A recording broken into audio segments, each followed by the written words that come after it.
characters na John and Mary sa storya ng Rewind. Kasi noong una po namin nabasa yung kwento, napakalakas po ng naging impact nito sa aming buhay, sa aking buhay at sa buhay namin mag-asawa. Kaya ang dasal namin ay sana magampanan namin ng tama para may kwento namin ng tama.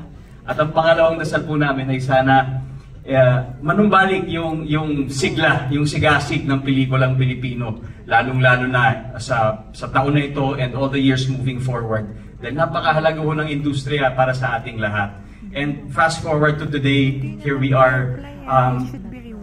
We reached a certain spot that is even more than expected.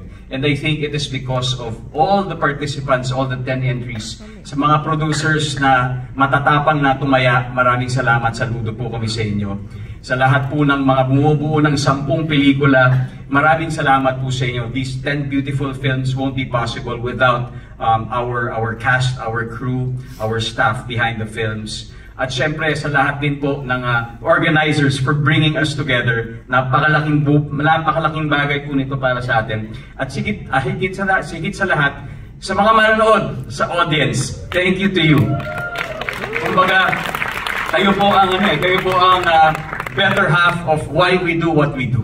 Kung hindi po dahil sa inyo, hindi po mararating ng festival na ito ang tagumpay na narating ngayon. Kaya maraming salamat po sa inyo. And I think I also share this with all our filmmakers and storytellers out there and here in the Coliseum and even in the country.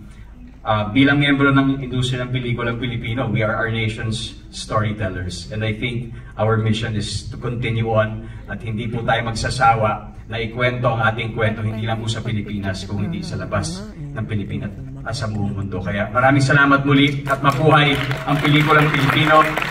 At panghuli na lang, gusto ko iaalay po ito sa aking may bahay, sa aking asawa, sa aking leading lady, sa aking partner, at sa aking mga anak. Yam, I miss you. I'll see you very soon para sa inyo ito.